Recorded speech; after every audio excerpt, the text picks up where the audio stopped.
உங்கள் கலை பேசுகிறேங்க. சுட சுட ரசமும் கொள்ளு முருங்கைக்கீரை பொரியலுங்க. இது எப்படி செய்யுதுன்னு பார்க்கலாம். அந்த கொள்ளுக்கீரையை வாங்க வீடியோக்குள்ளே போகலாம். இந்த கொள்ளு போட்டு நம்ம முருங்கைக்கீரை பொரியல் செய்யலாம். இந்த கொள்ளை வறுத்து எடுத்துக்கலாம். உடம்புக்கு ரொம்ப அந்த கொள்ளு நல்லது, உடல் எடையும் குறையும். இந்த கொள்ளு சமைச்சி சாப்பிட்டோம்னா கூட முருங்கைக்கீரை போட்டு செஞ்சோம்னா அவ்வளோ நல்லாயிருக்கும். நம்ம அந்த கொள்ளை வறுத்து எடுத்துக்கலாம். இப்போது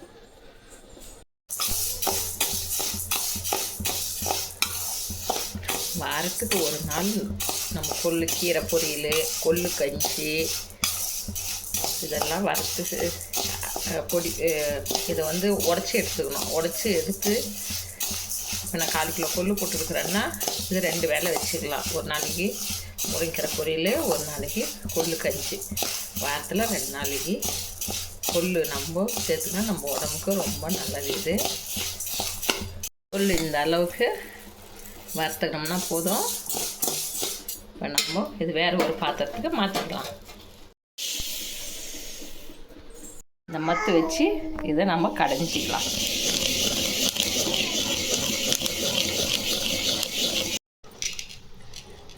இந்த கொள்ளு இந்த அளவுக்கு தோல் போகிற மாதிரி கடைஞ்சி எடுத்துகிட்டு புடச்சிட்டு இது நம்ம தண்ணியில் ஒரு அரை மணி நேரம் ஊற வைக்கலாம். எங்கள் வீட்டில் இருக்கிற பாப்பா பாரு சும்மான்னு இல்லை, அவளும் மத்தியத்துக்கு நான் கடையை போகிறேன்னிட்டு அது ஐயோ குட்டி பாப்பா கம்னரு.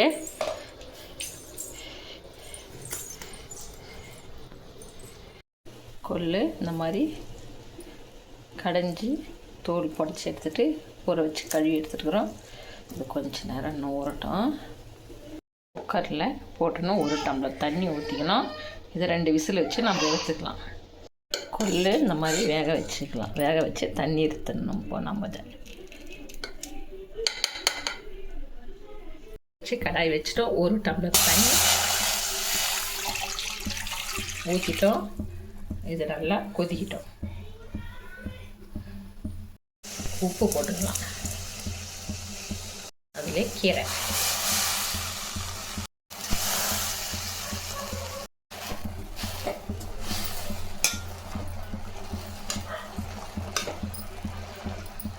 இது ஒரு 3 நிமிஷம் இந்த கீரை வெந்தால் நமக்கு போதும்.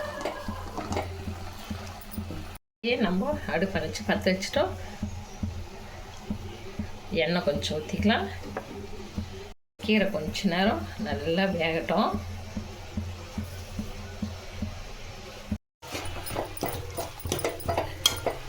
எவ்வளோ கீரை போட்டால் கொஞ்சமாக ஆயிடுச்சு பாருங்கள். இளங்கீரை இது பொரியலுக்கு ரொம்ப நல்லா இருக்கும். எண்ணெய் காஞ்சிடுச்சுங்க. கடுகு போட்டுக்கலாம்.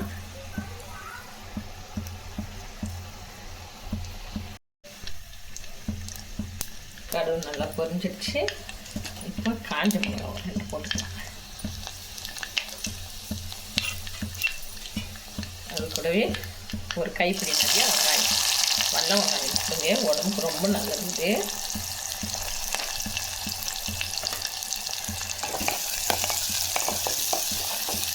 கை நிறைய வெள்ளைப்பூண்டு,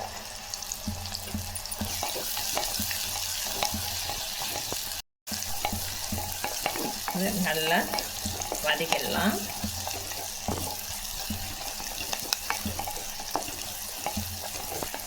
அந்த கொள்ளு முருங்கைக்கீரை ரொம்ப சூப்பராக இருக்குங்க பொரியல் பண்ணால். அதுவும் இந்த மண் சட்டியில் சமைக்கிறேன்னா அது கூட இன்னும் ருசியாக இருக்குங்க.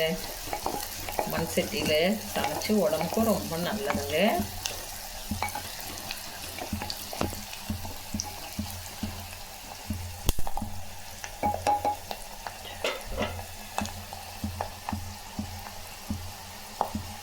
பக்கத்துலேயே கொச்சினுங்க.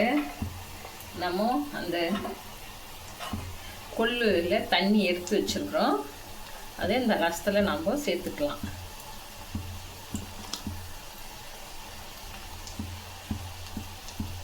நல்லா வதங்கிடுச்சு. இப்போ நம்ம தண்ணி ஊற்றி கொதிக்க வச்சு கீரை போட்டுருக்குறோம். அந்த கீரையை இதில் சேர்த்துக்கலாம்.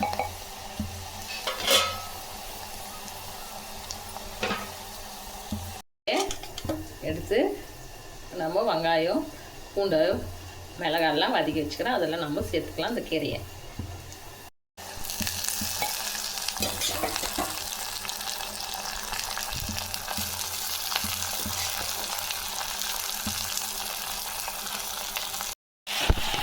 கீரை போட்டு நல்லா வதக்கிக்கலாம்.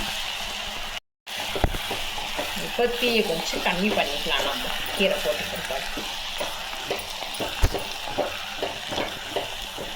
வேக வச்ச கொள்ளு இதில் சேர்த்துக்கலாம்.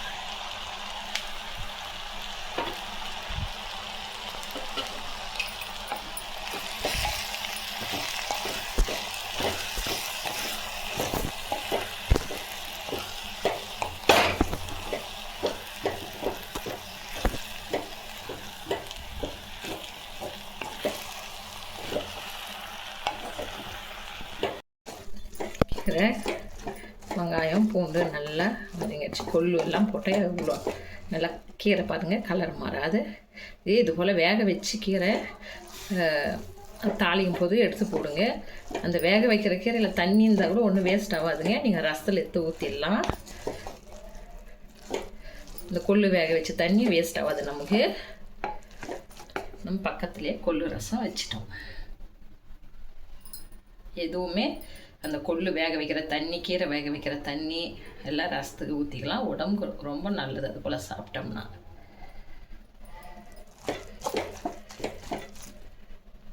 அதம் போட்டுக்கணுங்க. கூடவே நம்ம பொரியல் பண்ண கொள்ளு முருங்கைக்கீரை வச்சுக்கலாம். நல்லா கொள்ளு ரசங்க இது.